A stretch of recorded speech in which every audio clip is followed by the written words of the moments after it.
मंगला गौरी व्रत श्रावण मास में आने वाले सभी मंगलवारों को किया जाता है। इस व्रत में गौरी जी के पूजन का विधान है। चूंकि यह मंगलवार को किया जाता है, इसीलिए इसे मंगला गौरी व्रत कहा जाता है। मान्यता है कि मंगला गौरी व्रत को करने से वैवाहिक जीवन से जुड़ी समस्याएं खत्म होती है और संतान सुख की प्राप्ति होती है। आज के दिन मंगला गौरी व्रत कथा अवश्य पढ़नी या सुननी चाहिए और दूसरों को भी सुनानी चाहिए। इससे जीवन में कभी भी किसी प्रकार का कष्ट नहीं आता है और सदैव भोले बाबा और माता पार्वती की कृपा बनी रहती है। तो चलिए सुनते हैं मंगला गौरी व्रत कथा। एक समय की बात है, एक शहर में धर्मपाल नाम का एक व्यापारी रहता था। उसकी पत्नी आकर्षक और गुणवान थी। उसके यहाँ किसी भी चीज की कोई कमी नहीं थी, परंतु उसके कोई संतान न होने के कारण वह बेहद दुखी रहता था। वह व्यापारी और उसकी पत्नी दोनों माता पार्वती के अनन्य भक्त थे। दोनों प्रतिदिन पास के मंदिर में जाते और माता गौरी की पूजा अर्चना करते। साथ ही प्रत्येक मंगलवार को मंगला गौरी व्रत रखते थे। बहुत समय बीत गए।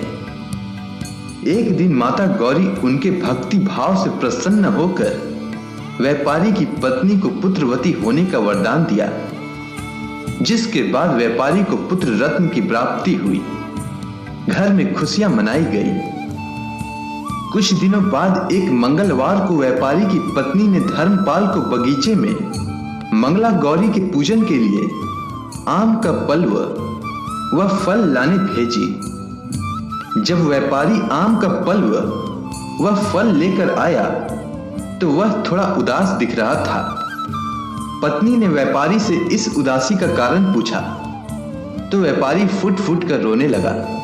कहने लगा, हे प्रिय, जब मैं बगीचे में आम का फल तोड़ने के लिए पत्थर चला रहा था, तब एक पत्थर गलती से नीचे स्थापित गणेश जी की मूर्ति को जा लगी, जिससे क्रोधित हो गणेश भगवान प्रकट हो कहने लगे कि हे व्यापारी, किसी भी व्रत में सर्वप्रथम मेरी पूजा होती है और मेरी कथा सुनी जाती है, और तुम मुझे ही पत्थर मार रहा है। जाओ व्यापारी, तुम्हारे यहां माता की कृपा से पुत्र की प्राप्ति तो हो गई, पर आज मैं तुझे तेरी करनी के वजह से तुझे श्राप देता हूं कि तेरा पुत्र 16वें साल में मृत्यु को प्राप्त हो जाएगा।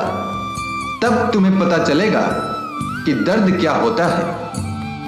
इतना सुनते ही व्यापारी की पत्नी व्यापारी को शांत कराते हुए बोली, हे नाथ, होनी को भला कौन टाल सकता है।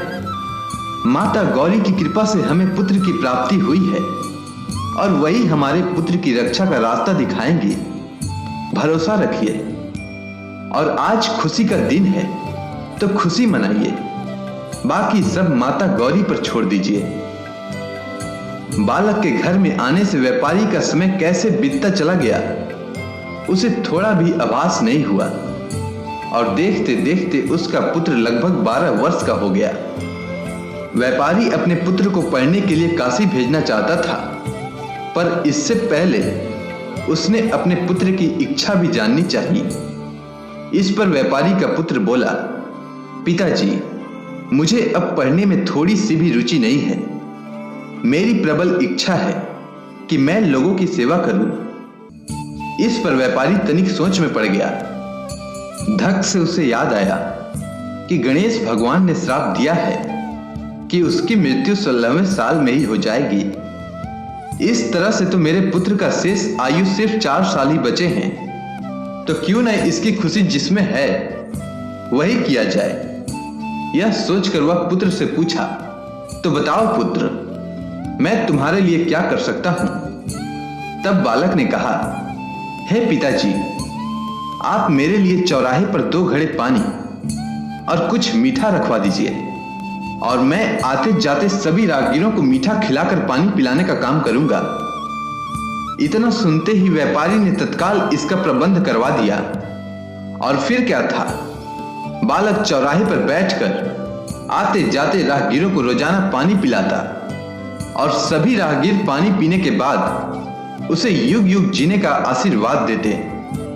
16वां साल पूरा होने वाला था कि उसी रास्ते से देवर्षि नारद जी साधारण साधु के वेश में गुजर रहे थे।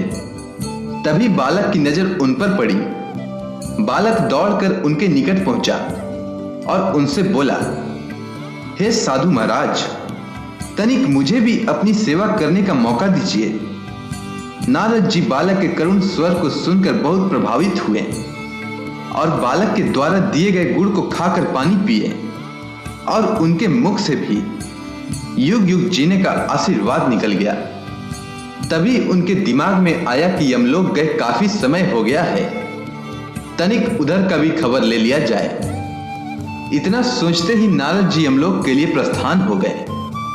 वहां जाने के बाद देखते हैं कि यमराज जी महाराज कहीं प्रस्थान करने वाले हैं।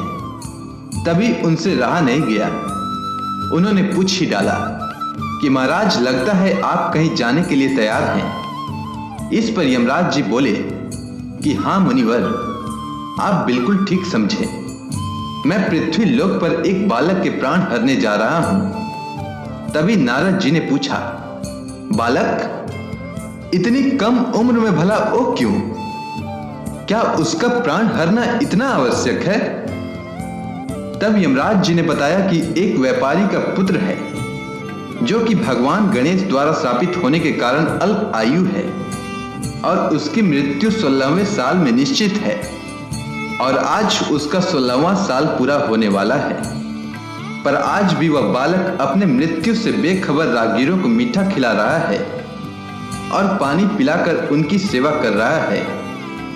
इतना सुनते ही नारद जी का माथा ठनका और बोले, आप कहीं व्यापारी धर्मपाल के पुत्र के बारे में तो नहीं कह रहे हैं? तब यमराज जी ने कहा कि आप बिल्कुल ठीक समझ रहे हैं महर्षि नारद। इतना सुनते ही नारद जी ने कहा, यह तो असंभव है महाराज। मैंने भी उस बालक की सेवा प्राप्त की है और मीठा खाकर पानी पीने के पश्चात उसे युग युग जीने का आशीर्वाद भी देकर आया हूं। भला एक ऋषि की वाणी कैसे असत्य हो सकता है? इस पर यमराज जी बोले कि यह सब मेरा काम नहीं है। मेरा काम किसी भी व्यक्ति का उसके निश्चित समय पर प्राण हरने का है, सो मैं करने जा रहा हूं। इसके लिए आप गणेश के माता गौरी के पास जाएं और उनसे ही बालक के प्राण की रक्षा के लिए याचना करें, तभी कोई काम बन सकता है। इतना सुनते ही नारद जी दौड़े दौड़े कैलाश पर माता गौरी के पास पहुंच गए और देखा कि वहां स्वयं भगवान शिव और गणेश जी भी बैठे हुए हैं। इसके बाद नारद जी ने सारा वृतांत कह सुनाया। इतना सुनते ही माता गौरी ने कहा, ये तो घोर अनर्थ हो जाएगा कि एक ऋषि का दिया हुआ आशीर्वाद असत्य हो जाए, पर गणेश का दिया हुआ श्राप भी व्यर्थ नहीं जा सकता। अतः इस समस्या का एक ही समाधान है कि पृथ्वी पर एक महिला है जो मंगला गौरी का व्रत करती है, जिसके फल स्वरूप उस महिला की पुत्री के जीवन में कभी भी वैधव्य दुख नहीं आ सकता है। यदि उस युवती के साथ धर्मपाल के पुत्र का किसी प्रकार विवाह हो जाए तो उस बालक के सर से मृत्यु का साया हट जाएगा। इतना सुनते ही गणेश भगवान मंद मंद मुस्कुराते हुए माता गौरी से बोले, आप धन्य हैं माता। किसी के प्राण कैसे रक्षा करनी है यह कोई आपसे सीखे। और अपने स्थान से उठकर गणेश भगवान माता गौरी के चरणों में सर झुकाया। फिर क्या था, नारद जी ने व्यापारी के पास जाकर उसके पुत्र के प्राण की रक्षा का उपाय बताया और फिर व्यापारी ने आनंद फानन में उसने अपने पुत्र का विवाह उस युवती के साथ कर दिया और इस प्रकार माता गौरी की कृपा से व्यापारी का पुत्र दीर्घायु हो गया।